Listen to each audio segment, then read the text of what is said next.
میں آپ سب کا خیر مقدم کرتا ہوں، آپ کو ویلکم کہتا ہوں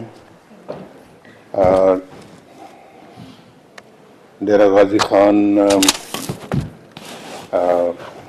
جنوبی پنجاب کا بہت ہی ایک اہم جزو ہے اور کبھی بہت ایک امپورٹنٹ حصہ ہے۔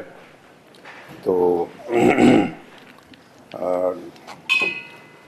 مجھے بہت خوشی ہے کہ آج بہت سالوں کے بعد آپ سے آمنے سامنے بیٹھ کے ملاقات ہو رہی ہے۔ وقت اچھا بھی آیا، کچھ کم اچھا بھی آیا، میں برا نہیں کہتا، وقت کو برا کہنا بھی نہیں چاہیے۔ تو یہ اتار چڑھاؤ زندگی کا حصہ ہے اور انسان اس میں سے گزرتا ہے، گزرنا پڑتا ہے، تو مشکلیں بھی برداشت کرتا ہے انسان اور تکلیفیں بھی آتی ہیں۔ تو کچھ تکلیفیں ہوتی ہیں، جیسے میں نے پہلے کہا کہ زندگی میں اس کا ازالہ ہو جاتا ہے، اور کچھ ایسی تکلیفیں ہوتی ہیں جس کا ازالہ نہیں ہوتا، جو زخم کبھی بھرتے نہیں ہیں۔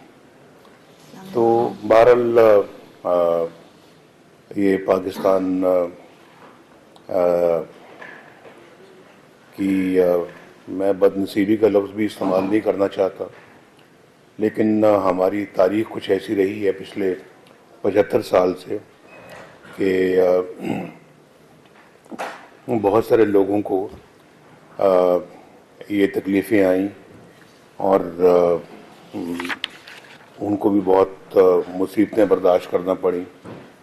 تو اس میں سے گزر کے کئی تو چلے گئے اور کئی جو ہے وہ موجود ہیں۔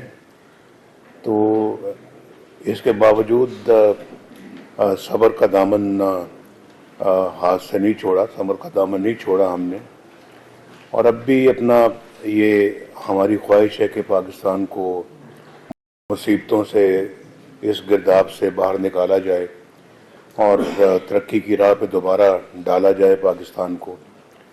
بہت ضروری ہے یہ، آپ کے لیے بھی، ہم سب کے لیے بھی، جو بھی ملک کا اچھا سوچتے ہیں یا اس کے لیے کوئی کردار ادا کرنا چاہتے ہیں، یا سیاسی اگر ان کی کوئی خواہش ہے کہ وہ سیاست کے میدان میں آئیں، تو وہ میدان میں آئیں تو پھر یہ نیت لے کے آئیں کہ آپ نے ملک و ملت کے لیے کچھ کرنا ہے۔ یہ نہیں کہ بس وقت گزارنا ہے، یہ نہیں کہ بس ممبر بننا ہے، اس کے بعد اسمبلی میں تقریر کرنی ہے، حلقے میں لوگوں سے واہ واہ کروانی ہے، ایک اپنا ذاتی امیج بنانا ہے اور قد کاٹ بنانا ہے۔ اس کے بعد پھر ملک جو ہے وہ یا قوم کا کیا حال ہوتا ہے اس کی کوئی خبر نہیں، یہ مطمع نظر نہیں ہے۔ اگر تو سیاست کے میدان میں آنا ہے تو پھر ایک پورا پروگرام لے کر، جوش و جذبہ لے کر کہ میں نے تقدیر بدلنی ہے اپنے اس حلقے کے عوام کی، تو پھر حلقے کے عوام سے پھر وہ جب وہ اٹھتا ہے جذبہ تو پھر وہ قومی لیول تک پہنچتا ہے۔ تو اپنے حلقے سے پھر اپنے ضلع کے بعد پھر اپنے صوبے کی، اور صوبے کے بعد پھر اپنے ملک کی، تو یہ تو وہاں تک معاملہ جاتا ہے۔ تو اس لیے میرا خیال ہے کہ جو بھی اس میں اپنا قدم رکھے، اپنی اس کا آغاز کرے اپنی کیریئر کا سیاسی فیلڈ میں، تو وہ یہی نیت لے کر آئے، تو انشاءاللہ پھر پاکستان کی تقدیر کیوں نہیں بدلے گی۔ یہاں پر ہمارے ملک میں بد نصیبی ہے ہماری کہ اس طرح کے کھیل کھیلے جاتے رہے ہیں پچھلے 70-75 سال سے، اور اب زیادہ دور نہ جائیں، اب حال ہی میں ایک ایسا کلنڈرا ملک پہ آ گیا یا لایا گیا جس نے پاکستان کا یہ حال، جس کو ملک کا کچھ پتہ ہی نہیں ہے، اکانومی کا کچھ پتہ ہی نہیں ہے، فورن ریلیشن کا کچھ پتہ ہی نہیں ہے، معاشرے کی کوئی خبر ہی نہیں ہے، اخلاقیات کا کچھ پتہ ہی نہیں ہے، اچھا معاشرہ کس کو کہتے ہیں اس کا پتہ ہی نہیں ہے. صرف زبانی کلامی مدینے کی ریاست، ریاست مدینہ، لیکن ریاست مدینہ میں کیا ہوتا تھا اس کی کچھ خبر ہی نہیں ہے. ریاست مدینہ میں کیا سکھاتی اس کی کچھ پتہ ہی نہیں ہے. وہ دور دور تک کچھ اندازہ نہیں ہے کہ وہ کیا تھی ریاست مدینہ. اور اس میں اپنے سیاست کو چمکانے کے لیے اور دوسروں کو نیچا دکھانے کے لیے ریاست مدینہ، اور پھر ریاست مدینہ کا نام لیتے لیتے نہ تھکنے والے کا ابھی آپ سن رہے ہیں سارے قصے اور کہانیاں اس کی. اگر یہ قصے اور کہانیاں تھیں تو چپ رہتے، خاموش رہتے، کم از کم ریاست مدینہ کا نام تو نہ لیتے. تو بڑا اپنا یہ سوچنے والی باتیں ہیں. میں اپنا جب کبھی سوچتا ہوں تو پھر یہ باتیں کرنی پڑتی ہیں. اور زندگی کا پاکستان کا میرا خیال ہے کہ جہاں تک مجھے علم ہے سب سے بڑا سکینڈل جو پیسے کا، کرپشن کا یا ڈاکہ کہہ لیں آپ اس کو، وہ یہ ہے جو 190 ملین پاؤنڈ کا جو ہے. اس میں تو کوئی شبہ ہی نہیں ہے، کوئی شبہ ہے ہی نہیں کسی کو کہ یہ سب سے بڑا سکینڈل تھا. اور سکینڈل کا سب سے بڑا ثبوت وہ ہے کہ یہ بند لفافہ لہرا کے کہہ رہے ہیں وہ لوگ کہ جی اس بند لفافے پہ ہی آپ دستخط کر دیں اور اپنی ایگریمنٹ دے دیں، اپروول دے دیں. بھئی لفافہ کھول کے تو دکھاؤ اس میں ہے کیا. وہ کھولا نہیں، آنکھوں میں پٹی باندھ کے ان سے اپروول لے رہے.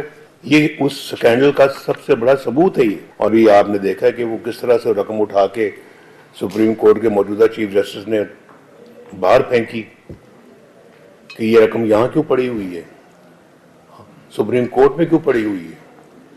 یہ تو حکومت پاکستان کا پیسہ وہاں جانا چاہیے. تو بند لفافہ پہ اپروول لے کر رقم وہاں جمع کروائی. کتنی بڑی ہیرا پھیری، کتنی بڑی یہ دھاندلی، کتنی بڑی کرپشن، کتنا بڑا ڈاکہ. اور پھر کہتے جی کہ بجلی کی قیمتیں بڑھ گئی. بجلی کی تم 60 ارب روپے کھا جاؤ گے قوم کا تو بجلی کی قیمت نہیں بڑھے گی تو کیا بڑھے گا پھر.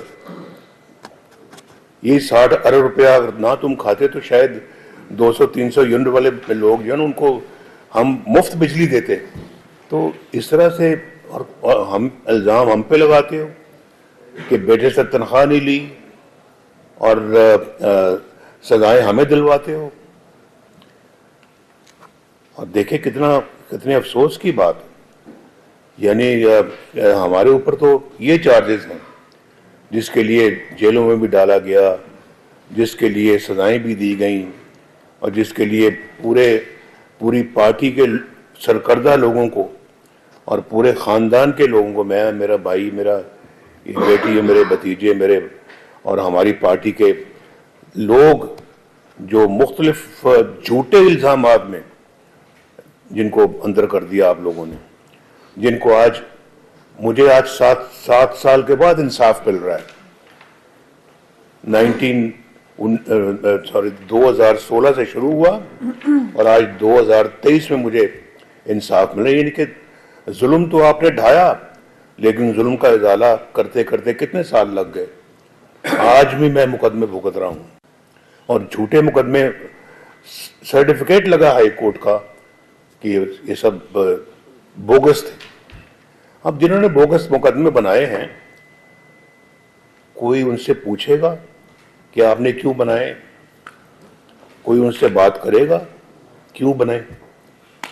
جج بول رہا ہے وہ شوکت عزیز صدیقی کہ میرے پاس جنرل فیض آیا، میرے پاس آ کے یہ کہا انہوں نے، آ کے ہماری تو 2 سال کی محنت ضائع ہو جائے گی اگر نواز شریف کو اور اس کی بیٹی کو اگر آپ نے جیل سے باہر آنے دیا. اب بتائیں مجھے، خود ثاقب نثار کی آڈیو ٹیپ ہے کہ یہ تو ہم نے تو ان کو اندر رکھنا ہے اور عمران خان کو لانا ہے. اب یہ